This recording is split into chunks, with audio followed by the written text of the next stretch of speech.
Welcome back to Tech Layoff Diaries. If you're in week 3, you've stabilized, you've taken stock, and now it's time to rebuild. And this is where a lot of people start to fill the void. No Slack notifications, no meetings, no structure, right?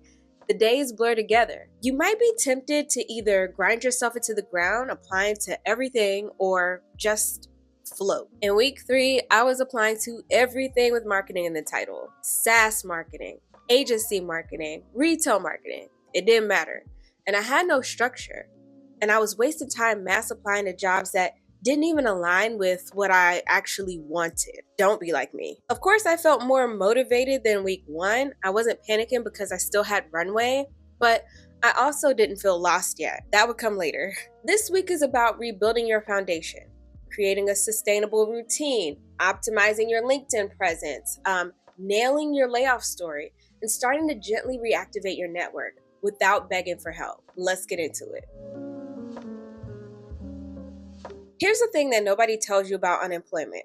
The lack of structure can be just as hard as the lack of income. You need a routine, not a rigid soul-crushing schedule, but a light, consistent rhythm that keeps you grounded. Here's what that might look like. 9 to 11 a.m., you're doing career work, right? Applications, networking, skill building.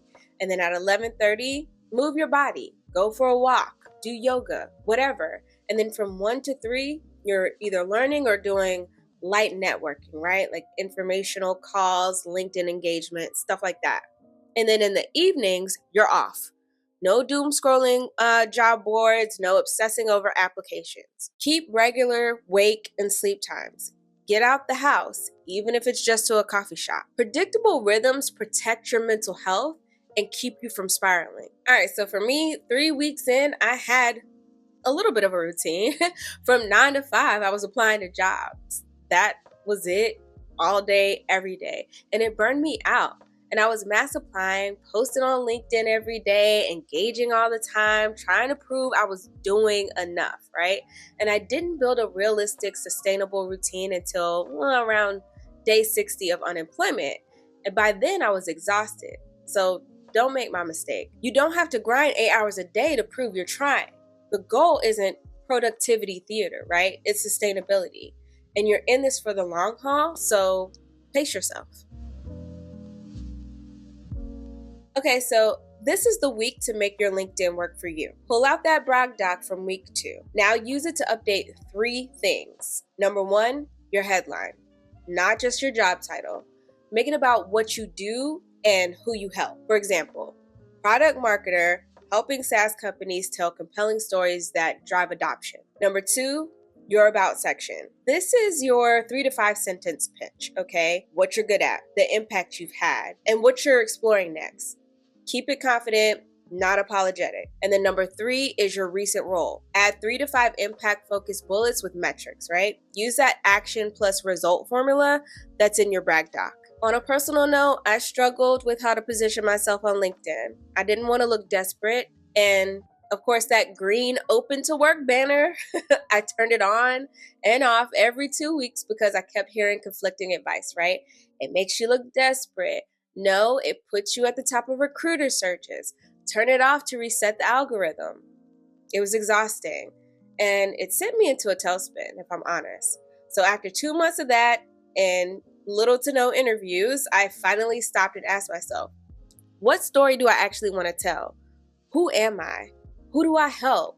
What do I bring to the table? And that's when I rewrote my entire about section and stopped playing games with that banner, okay? And you know what? I just left the banner on because if a company thinks I'm desperate for wanting to work, I don't want to work there anyway. Anywho, this is the week to start engaging. You don't need to post daily manifestos, but comment thoughtfully on industry posts or share 1 to 2 posts about what you're learning or building. Engage with people in your field so you're visible again. For women in tech and marketing, this is where you showcase skills in high demand areas. I'm talking AI tools, analytics, life cycle marketing, product storytelling. Make it easy for recruiters to see you in the right lane.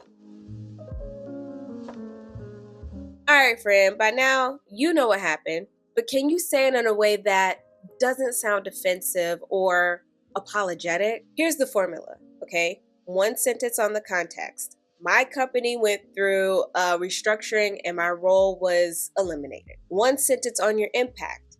I spent the last 3 years driving X results in X area. And then one sentence on what's next. Now I'm focusing on whatever your target role is where I can do more of that work. That's it. Clean, confident, and very matter of fact. It took me a while to get my layoff story straight, okay? My first LinkedIn post was just, I was a part of a major layoff. That's it. Like, no context, no impact, no direction, because I didn't have direction yet. And I was just applying to anything with marketing in the title. So 2 months in, I had a reality check. I needed to actually showcase what I'd accomplished and what I was looking for. So I posted again. And this time with my impact, my wins, and the specific roles that I wanted. And that post actually got engagement. People shared their own unemployment stories. Conversations started, right? And one of those conversations actually led somewhere. Practice saying it out loud until it feels natural, like you're explaining a job change and not confessing a crime. This reduces anxiety before networking calls and interviews, right? And here's something important for women in tech. Explicitly separate your performance from that layoff in your own mind. Layoffs are systemic business decisions, okay? They're not a referendum on your own worth. So don't internalize what was never about you. All right, so this week you're gonna start reaching out to people. But, and this is critical, you're not asking for jobs yet. You're just reconnecting, right? Start with low pressure messages to former colleagues you actually liked, okay? Mentors or people who've helped you before, friends in your industry, right? Like, keep it simple. Hey, so-and-so, it's been a minute. I was laid off a few weeks ago and I'm exploring what's next. Would love to catch up with you if you have 20 minutes sometime. That's it. No pressure. No, do you know of any openings? Just human connection. When I sent my first message after the layoff, I felt kind of icky about it. I hadn't kept in touch with people like I should have, so reaching out to folks I hadn't talked to in years felt a little weird. I didn't get ghosted, but I got a lot of generic, like, I'll see what I can find types of responses, right? And eventually I got bolder. If I was interested in a company, I'd reach out to the product marketer or leader there, like someone who could actually put me in front of the right people. And here's what surprised me. People actually wanted to help. I built a whole virtual network of people I'd never met before. All of us navigating layoffs in tech. And that helped me build confidence and stop being afraid to ask for what I wanted. Aim for 3 to 5 conversations this week. Short virtual coffee chats or DMs, comments on their posts, right? Just remind people that you exist and you're still in the game. Also join or re-engage with women in tech communities, right? Marketing Slacks or alumni groups. These are the spaces that reduce isolation and often surface leads later. Plus, everyone in there gets it. So here's what to avoid this week. Do not grind yourself into burnout, okay? You don't need to apply to 50 jobs to prove you're trying hard enough. Don't compare yourself to people posting their new role announcements, right? Like, their timeline isn't yours. And don't isolate completely. Even if you're an introvert, you need human contact. So don't ghost your own network. I fell into every single one of these traps, especially the burnout one. And I convinced myself that if I wasn't sending out 10 applications a day, I wasn't trying hard enough. So I wasted time applying to jobs that didn't even align with my goals. I beg you, learn from my mess, okay? You don't need to grind yourself into the ground to prove you're serious about finding work. All right, so here's your week 3 checklist.